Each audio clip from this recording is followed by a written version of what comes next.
Hello. This will be, as of tomorrow, today's Monday, tomorrow's Tuesday, these guys will be 2 weeks old. As you can see, they're starting to get their wing feathers. They're no longer little yellow babies, they're starting to turn their white. Still got the two jumbos, and the little buttons are still in there with them, and they're still doing fine. They don't seem to bother the little tiny buttons.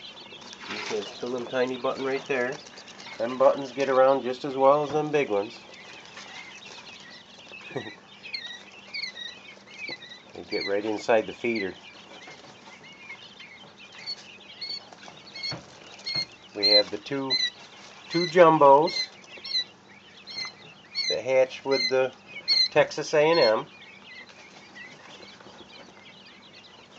And we still have the four little buttons with them. And they're all doing really good. We lost a few, but that was because of I've told before that the first 3 days are the most critical on quail. Once you get past day 3, the danger zone, they usually do pretty well. I'm feeding them a non-medicated chick feed. Now I have to grind this up smaller because quail are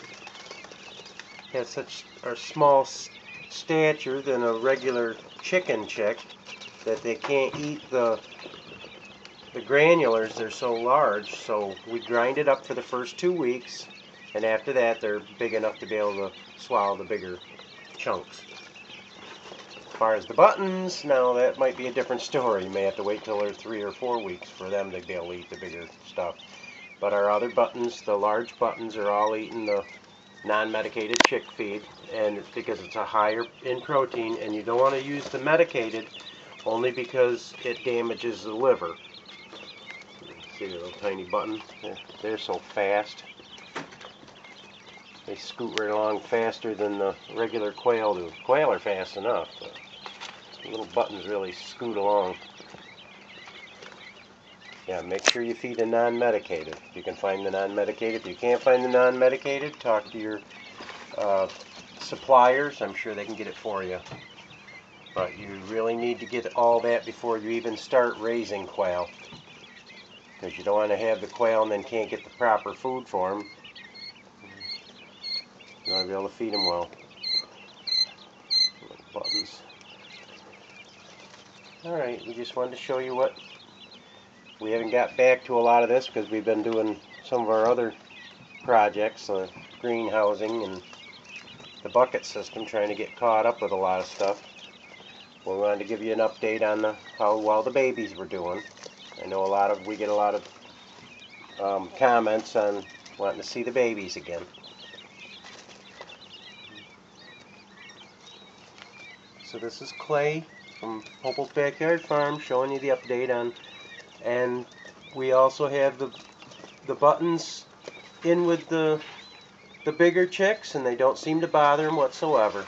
They cuddle right up tight to them, and the little ones follow the big ones right around, and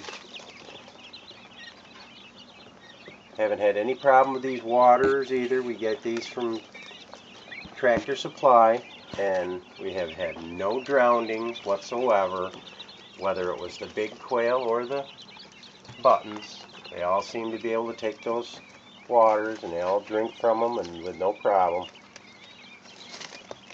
So don't let everybody tell you that you got to have stones and everything in these waters, because these are quail waters. That's what they're made for. But if you want to take the precautions and put a bunch of stones in there, that's fine.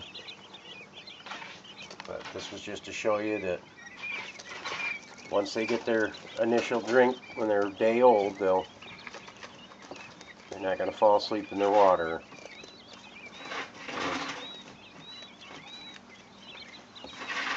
Alright, this was my update. The little baby was wondering what this camera is. It's my update for the day, and as they get larger, we'll show you how nice and white they're going to be when they're adults. I think we have 2 of the jumbos, have 4 of the button quail, and there's probably about 25 or 30 of the Texas A&M, which was an okay hatch. And we have other of our eggs in the other incubator.